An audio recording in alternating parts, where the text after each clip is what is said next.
What's good, good people? I got another good one for you today. Today we're going to discuss Kendrick Lamar's strategy in his battle with Drake. Now, in any competition, you really only have one goal. Win, win, win, win, win. So, Kendrick chose to win with the strategy of controlling the narrative. And there's a few key tactics that Kendrick used to control the narrative in this battle. His first tactic was to set the stage. These niggas talking out of their neck. Don't put no coffin out of your mouth. I'm way too paranoid for a threat. And being the one to set the stage was very important because it put Kendrick at an advantage. Because we've known about the tension that existed between Drake and Kendrick for years. Yeah, and nothing been the same since they dropped Control and tucked the sense of the rapper back in his pajama clothes. But it didn't look like there was going to be an all-out battle at any point. As a fan, I would enjoy a Drake and Kendrick kind of sparring session. Well, I'm sure you would. Yeah, I would. So Kendrick seemingly came out of nowhere and declared war. My temperament bipolar, I choose violence. So with that, Kendrick was the one to actually set the stage for the battle, and he was able to effectively put Drake in a position where he would have to react, which allowed Kendrick to be able to take control of the narrative early on in the battle by being the one to set the stage. And when he did this, Drake and J. Cole were very close and they were together a lot. There's 3 ghosts left and I see 2 of them kissing and hugging on stage. And while Drake and Kendrick had their tension, J. Cole actually had a lot of respect for them both. Drake and Dot, yeah, them niggas is superstars to me. So Kendrick made a point to separate Drake and J. Cole before the battle actually started. Niggas clicking up, but can't not be legit, no 40 water, tell them. Aww. And with that, Kendrick was able to kill the potential for any collaborative response from J. Cole and Drake because it just wouldn't be a good look for them after Kendrick had said, Niggas clicking up, but can't not be legit, no 40 water, tell them. Aww. That was actually important for Kendrick to do because in doing so, he was able to avoid muddying the waters of the battle and not conflating his competitive aim at J. Cole and his years of tension with Drake. Yeah, Cole and I know I'm a selfish nigga, the crown is heavy. But he could still battle them both if he needed to. I pray they my real friends, if not, I'm YNW Melly. And also in doing this, he declared that it was time for an all-out battle. Okay, let's get it up. It's time for him to prove that he's a problem. In doing that, that was actually very important because for years, Drake and Kendrick have had tension and they've sent subliminal shots at one another. I am the kid with the motor mouth. I am the one you should worry about. Spit that sack to your motor mouth till I break down the engine. This ain't a one shot, this a relevant henchman. Kendrick had made it clear that the time had passed for all the subliminals and it was time for a direct war. So this time, there will be no subliminal shots, subtle jabs, or sneak disses. Yeah, get up with me. Fuck sneak diss and first person shooter. I hope they came with 3 switches. And that was actually very important for him to establish that so that it was clear this would be a battle and not an extension of a hip-hop Cold War. And all of this actually helped Kendrick to set the stage for the battle. So he was the one to actually set the stage, which allowed him to control the narrative from the very beginning. And he could see it through to the end. For all your dogs getting buried, that's a K with all these 9s. He gon' see Pet Cemetery, nigga. The next key tactic that Kendrick used to help control the narrative was to sway the audience in his favor. Them superpowers get neutralized. I can only watch in silence. Now with this, Kendrick made a point to state that he could predict Drake's moves. I can even predict your angles. That was done because Kendrick wanted to establish that he was ahead of the game in this battle, and he was ahead of his competition, because it had been said that Drake was very calculated as well. I think Drake is just a genius. I'm sure he's played this out in his head hundreds of times. That's some smart, calculated shit he did there. So Kendrick established that whatever Drake was doing on his side, Kendrick could see right through it. He could see the plan and how Drake thinks. And he wasn't really impressed by how calculated Drake may appear to some. Why calculate? You're not as calculated. And in doing this, He was able to establish in the minds of the audience that he was a step ahead of Drake. So with whatever may follow, the audience would assume that Kendrick had prepared for it or planned for it because he saw it coming. Why calculate? You're not as calculated. I can even predict your angle. And beyond that, he also swayed the audience with a line that I think is the most important line to help in this tactic, which was, but don't tell no lie about me, and I won't tell truths about you. Now, anytime someone threatens to tell the truth, it's a problem. It's a truth that's going to be insulting, humiliating, it's going to be embarrassing. Whatever truth is being told is going to be damaging for the person he's speaking on. No one is threatening to tell pleasant truths. The important part about this line is he sets up the audience to anticipate things being revealed in this battle that would be damaging. And not only that, he makes the audience believe that when these things are said, he's only saying these things because Drake lied on him. But don't tell no lie about me.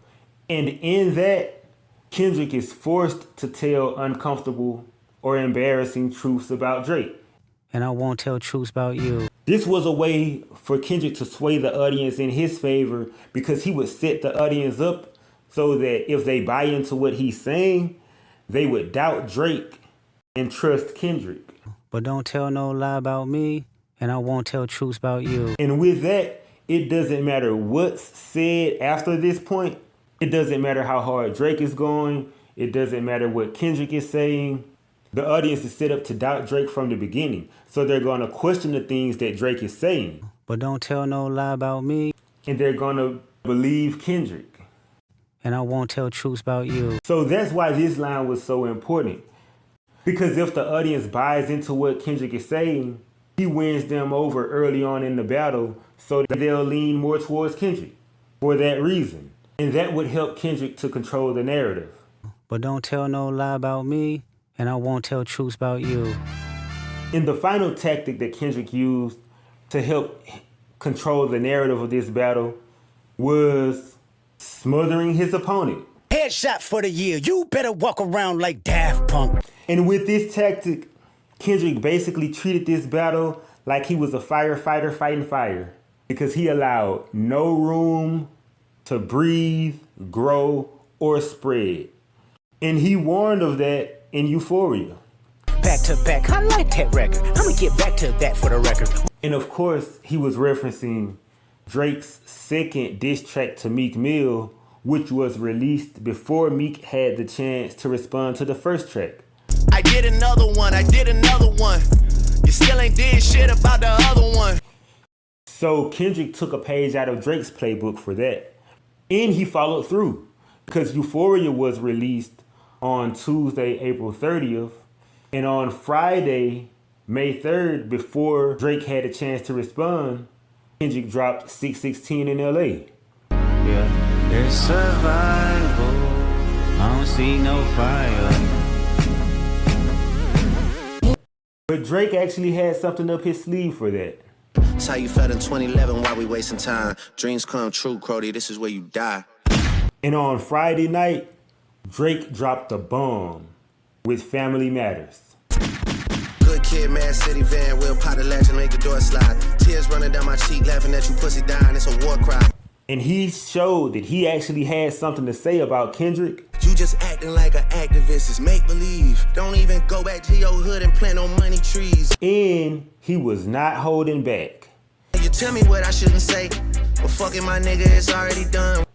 And with that, Drake actually did what he was supposed to do because he dropped a bomb.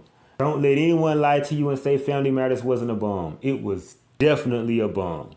This shit gotta be over by now for anyone out here that's calling it right. You did. He was rapping. He had something to say. He was going hard. He really did what he was supposed to. Okay, that was rude. Just cut me off. I barely had time to enjoy Family Matters. But as I was saying, Family Matters was actually a good song. And it was 7 minutes and 38 seconds long. Drake dropped that. He went in on Kendrick. He did what he was supposed to do. And about 7 minutes and 38 seconds later, Kendrick dropped. Meet the Grams. And of course, I'm exaggerating. Kendrick waited at least 8 minutes. They dropped Family Matters, and I text him. I was like, man, it's time to step on his head. He was like, say less. Right. I go to the bathroom. I come back. The motherfucking song is uploaded. And Kendrick was not letting up. He was smothering his opponent because he gave that track no time to breathe. So no one really had the chance to digest it, enjoy it, or even pick a side or say that Drake was now in the lead, because as good as Family Matters was as a song, it had no time to breathe. Meet the Grams. And the best thing that I can think of to compare it to, I would say Family Matters was Iron Man throwing explosives at Thanos. And Meet the Grams was Thanos using the Space Stone to vacuum the explosives into a void in space. And that's pretty much what Kendrick did. Which makes it clear that Kendrick is a fan of Thanos, because that's a super villain play.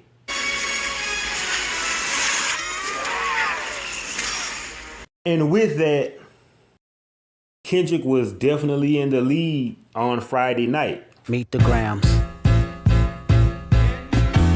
And I would think that Saturday, after dropping a bomb and having that bomb completely disarmed in an hour or less, I would think that Drake and his team would step back, regroup, kind of try to figure out their next move. So it's pretty much back to the drawing board for his team.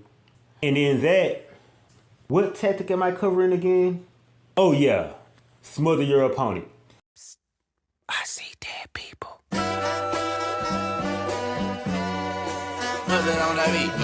Kendrick did exactly what he was supposed to do. He smothered his opponent with Not Like Us. So he's coming off of Friday night where he smothered Drake's release of Family Matters. This shit gotta be over by now for anyone out here that's calling it right.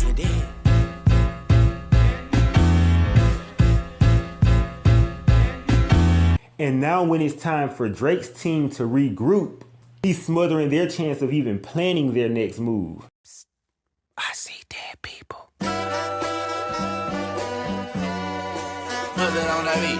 With that, Kendrick was able to smother his opponent, which allowed him to effectively control the narrative, and he made it clear that he could keep this up if he needed to. Rabbit hole is still deep. I can go further, I promise. So with that, it makes it very hard for Drake to even get a leg up in this battle, because not only was he facing a talented and calculated opponent, but he was facing someone who gave him no time to even breathe, plan, strategize, or anything.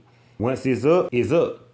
I'm snatching chains and burning tattoos. It's up. And with this, Kendrick was able to effectively control the narrative, which was his plan all along, because he controlled the narrative by being the one to set the stage. Okay, let's get it up. It's time for him to prove that he's a problem. He controlled the narrative by swaying the audience early on. But don't tell no lie about me, and I won't tell truths about you. And he controlled the narrative by smothering his opponent. Back to back, I like that record. I'm gonna get back to that for the record. And that proved to be an effective strategy, because Kendrick actually won the battle using the strategy of controlling the narrative. I see dead people. Or I could be wrong, but I hope you enjoyed the video. Let me know what you think down in the comments. Wop, wop, wop, wop, wop. That fuck 'em up. Wop, wop, wop, wop, wop. I'ma do my stuff. Wop, wop, wop, wop, wop. That fuck 'em up. Wop, wop, wop, wop, wop. I'ma do my stuff. And boom, boom, you listen. Suck the life out of the whole moment.